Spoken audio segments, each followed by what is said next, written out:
Hi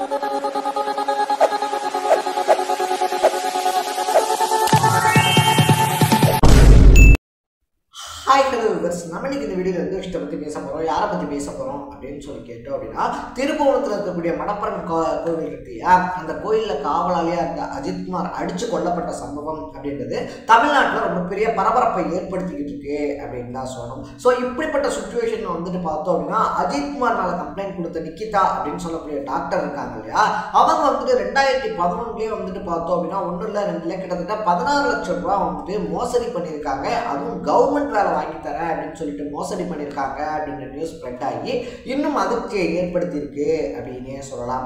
இது மட்டும் இல்லாமல் வந்துட்டு பார்த்தோம் அப்படின்னா, இந்த சிறப்பு படை தனிப்படை அப்படின்னு சொல்லிட்டுலாம் வச்சிருப்பாங்க இல்லையா, ஸோ அந்த தனிப்படைகள் எல்லாம் கூண்டோட கலைக்கப்பட்டிருக்கு அப்படின்னு வந்துட்டு சொல்லப்படுது. அதுக்கு குறிப்பாக சொல்லணும் அப்படின்னா, தூத்துக்குடி, திருச்செந்தூர் இந்த சைடில் இருக்கக்கூடிய தனிப்படைகள் இருக்கு இல்லையா, அதெல்லாம் கூண்டோட கலைக்கப்பட்டிருக்கு அப்படின்னு சொல்றாங்க. ஸோ யார் இந்த நிக்கிதா, அதை தாண்டி வந்துட்டு பார்த்தோம் அப்படின்னா அவங்களுக்கு ஒரு ஐஏஎஸோட தொடர்பு இருக்கு. ஐ மீன் வந்துட்டு எப்படி சொல்றது, இந்த பண பரிமாற்றம் பண்றது அந்த மாதிரியான விஷயங்கள் இருக்கு அப்படின்னு சொல்லி பேச்சுவார்த்தை அப்படின்றது அடிபடுது. நிக்கிதாவுடைய பின்னணி அப்படின்றது என்ன, அஜித்குமாருடைய மரணத்துக்கு அப்புறமா தமிழ்நாடு காவல்துறையில என்னென்ன மாதிரியான உத்தரவுகள் அப்படின்றது போடப்பட்டிருக்கு அப்படின்னு சொல்லி தான் இந்த வீடியோவில் பேச போறோம். அதுக்கு முன்னாடி நம்ம சேனலுக்கு நீங்க புதுசா வந்திருந்தீங்க அப்படின்னா, இதே மாதிரி அப்பப்போ அப்டேட்டா போயிட்டு இருக்கக்கூடிய விஷயங்கள், அது கரண்ட் அஃபேர்ஸா இருந்தாலும் சரி, பாலிடிக்ஸா இருந்தாலும் சரி, ஸ்போர்ட்ஸா இருந்தாலும் சரி, அப்பப்போ அப்டேட்டா போயிட்டு இருக்கக்கூடிய விஷயங்களை நீங்க தொடர்ந்து தெரிஞ்சுக்கணும் அப்படின்னு ஆசைப்பட்டீங்கன்னா மறக்காம சேனலை ஃபாலோ சப்ஸ்கிரைப் பண்ணிக்கோங்க. ஸோ ஃபர்ஸ்ட் ஆஃப் ஆல் வந்துட்டு பார்த்தோம் அப்படின்னா, அஜித்குமார் மேலே நிக்கிதா அப்படின்ற ஒரு டாக்டர் தான் வந்துட்டு கம்ப்ளைண்ட் அப்படின்றதே ஃபைல் பண்ணியிருந்தாங்க. அது மட்டும் இல்லாமல் அஜித்குமார் இருக்காரு இல்லையா, 500 ரூபா கேட்டு தகராறுலாம் பண்ணாரு அப்படின்ற மாதிரி சொல்லப்பட்டுச்சு அப்படின்னே சொல்லலாம். ஸோ இப்படி ஒரு சுச்சுவேஷன் வந்துட்டு பார்த்தோம் அப்படின்னா, யார் தான் இந்த நிக்கிதா அப்படின்னு சொல்லி தேடி பார்க்கும்போது 2011 காலகட்டத்திலே வந்துட்டு பார்த்தோம் அப்படின்னா, திருமங்கலத்தை சேர்ந்த ராஜாங்கன் அப்படின்ற ஒருத்தர்கிட்ட வந்துட்டு எனக்கு வந்துட்டு துணை முதலமைச்சராக இருக்கக்கூடிய ஸ்டாலின் இருக்கார் இல்லையா, அவருக்கு பிஏவாக இருக்கக்கூடியவர் வந்துட்டு ரொம்ப பழக்கமான ஒருத்தர் தான். ஸோ நீங்கள் பணம் கொடுத்தீங்க அப்படின்னா நான் வந்துட்டு கவர்மெண்ட் ஜாப்ஸ் வந்துட்டு உங்களுக்கு வாங்கி தரேன் அப்படின்னு சொல்லிட்டு கொஞ்சம் கொஞ்சமா வந்துட்டு 16 லட்சம் ரூபாய் வரைக்கும் மோசடி அப்படின்றத பண்ணியிருக்காங்க. ஒரு பாயிண்ட்டுக்கு அப்புறமா வந்துட்டு பார்த்தோம் அப்படின்னா, ராஜாங்கம் வந்துட்டு நீங்க வேலையும் வாங்கி தர மாதிரி தெரியல, என்னுடைய பணத்தையாவது திருப்பி கொடுங்க அப்படின்னு சொல்லி கேட்கும்போது அவங்க மிரட்டி அடிபடியை வச்சிருக்காங்க அப்படின்னு சொல்லப்படுது. இது எல்லாத்தையுமே தாண்டி திருமங்கலம் போலீஸ் ஸ்டேஷன் இருக்கு இல்லையா, அங்க போயிட்டு ராஜாங்கம் கம்ப்ளைண்ட் அப்படின்றத கொடுத்திருக்காரு அப்படின்னே சொல்லலாம். இது மட்டும் இல்லாம பார்த்தோம் அப்படின்னா, அஜித்குமாருடைய கொலை வழக்கையும் வந்துட்டு எங்கிருந்து அழுத்தம் வந்துச்சு அப்படின்னு சொல்லி தெரியாததே இது வரைக்கும் ஒரு மர்மமான புதிரா இருந்துகிட்டு இருக்கு அப்படின்னே சொல்லலாம். ஸோ அந்த ஐஏஎஸ் அதிகாரி யாரை வந்துட்டு நிக்கிதா எனக்கு ரொம்ப நல்லா தெரியும், நான் அவர்கிட்ட வேலை வாங்கி தரேன் அப்படின்னு சொல்லிட்டு சொன்னாங்க.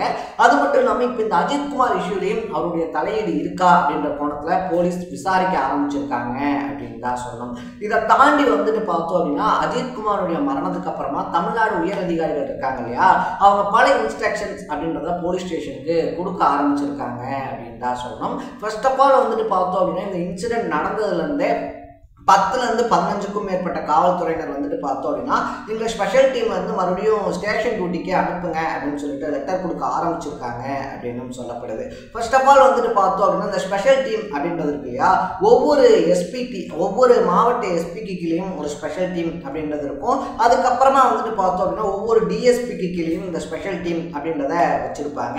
இந்த ஸ்பெஷல் டீமினுடைய வேலையே என்ன அப்படின்னு சொல்லி வந்துட்டு பார்த்தோம் அப்படின்னா, வெளிமாநிலங்களில் நடக்கக்கூடிய குற்றச்சாட்டுகள்லாம் இருக்கு இல்லையா, அதாவது இங்க வந்துட்டு திருட்டு வெளிமாநிலங்களுக்கு ஓடி போயிடுறது, நம்ம இந்த தீரன் அதிகாரமன்றெல்லாம் பார்த்துருப்போம் இல்லையா, ஸோ அந்த மாதிரியான கிரிட்டிக்கலான கேசஸ் அப்படின்றத எடுத்து ஹேண்டில் பண்றது. அது மட்டும் இல்லாமல் பார்த்தோம் அப்படின்னா, இந்த சரித்திர பதிவேடு குற்றவாளிகள் அப்படின்னு வந்துட்டு சொல்லுவாங்க, A1 அந்த மாதிரிலாம் வந்துட்டு சொல்லுவாங்க. அவங்கள தொடர்ந்து வந்துட்டு கண்காணிக்கிறது, கூலிப்படைகள்லாம் எங்கெங்க என்ன பண்ணிக்கிட்டு இருக்காங்க, அவங்க என்ன மாதிரியான ஒர்க்ஸ் அப்படின்றத பண்ணிக்கிட்டு இருக்காங்கன்னு சொல்லி கண்காணிக்கிறது. அதை தாண்டி வந்துட்டு பார்த்தோம் அப்படின்னா, ஒரு கொலை நடக்குது அப்படின்னா அங்க போயிட்டு பல கோணங்கள்ல அந்த இன்வெஸ்டிகேஷன் அப்படின்றத பண்ணி குற்றவாளி யாரு அப்படின்னு சொல்லி கண்டுபிடிக்கிறது அப்படின்றதான் தனிப்படையினுடைய வேலையா இருந்துச்சு.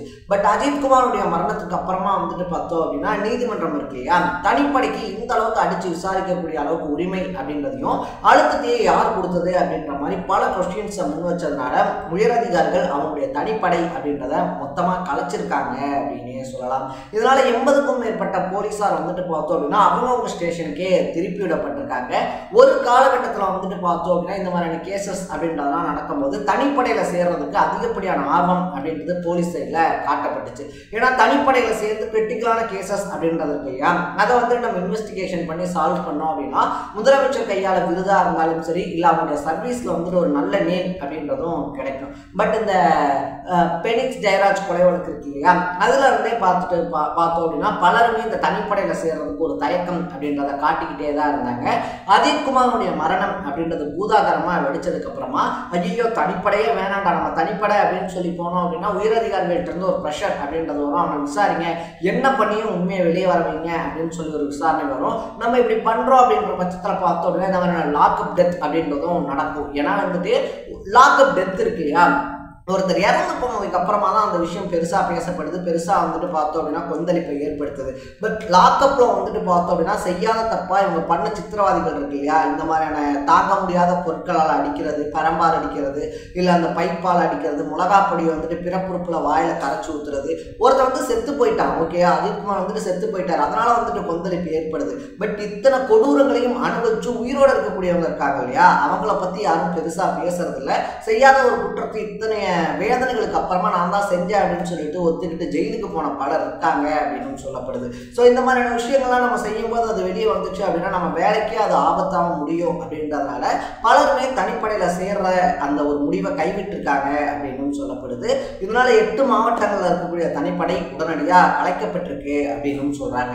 அது மட்டும் இல்லாமல் நைட் நேரத்தில் வந்துட்டு பார்த்தோம் அப்படின்னா யாரையும் இன்வெஸ்டிகேஷனுக்காக ஸ்டேஷனுக்கு கூப்பிட்டு வராதிங்க அப்படின்ற அறிவுறுத்தலும் தரப்பட்டிருக்கு.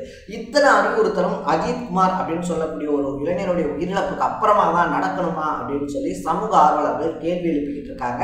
இந்த ரூல்ஸ் அண்ட் ரெகுலேஷன்ஸை நீங்க முன்னாடியே ஃபாலோ பண்ணியிருந்தீங்கன்னா அஜித் குமாருடைய உயிரும் போயிருக்காது அப்படின்றது தான் அவங்களுடைய ஆதங்கம் அப்படின்னே சொல்லலாம். அது மட்டும் இல்லாமல் உடனடியாக வந்துட்டு பார்த்தோம் அப்படின்னா அமைச்சர் பெரிய கருப்பன் இருக்கார் இல்லையா, அஜித் குமாருடைய தம்பிக்கு வந்துட்டு பார்த்தோம் அப்படின்னா கவர்மெண்ட் ஜாப்க்கான அரசாணை அப்படின்றதையும் கொடுத்துருக்காப்புல அப்படின்னு தான் சொல்லணும். என்னதான் அரசாணை கொடுத்தாலும் அவசர அவசரமாக ஸ்பெஷல் டீம்ஸ் அப்படின்றத கலைச்சாலும் அஜித் குமாருடைய உயிர் போனது தான். அட்லீஸ்ட் அஜித் குமாருடைய உயிராவது தமிழ்நாடு காவல்துறையில லாக்அப் டெத் இருக்கு இல்லையா, அதுல போன கடைசி உயிரா இருக்கணும் அப்படின்றதான் எல்லாருடைய வேண்டுகோளாகவும் பிரார்த்தனையாகவும் இருக்கு அப்படின்னே சொல்லலாம். ஸோ இந்த விஷயத்தை பத்தி நீங்க என்ன நினைக்கிறீங்க அப்படின்றத கமெண்ட்ல போட்டு இதே மாதிரி அப்பப்போ அப்டேட்டா போயிட்டு இருக்கக்கூடிய விஷயங்கள் கரண்ட் அஃபேர்ஸா இருந்தாலும் சரி, பாலிடிக்ஸா இருந்தாலும் சரி, ஸ்போர்ட்ஸா இருந்தாலும் சரி, அப்பப்போ அப்டேட்டா போயிட்டு இருக்கக்கூடிய விஷயங்களை நீங்க தொடர்ந்து தெரிஞ்சுக்கணும் அப்படின்னு ஆசைப்பட்டீங்கன்னா மறக்காம சேனலை ஃபாலோ பண்ணி சப்ஸ்கிரைப் பண்ணிக்கோங்க. நாளைக்கு இதே மாதிரி இன்னொரு இன்ட்ரெஸ்டிங்கான வீடியோவை சந்திக்கலாம். தர பை பை.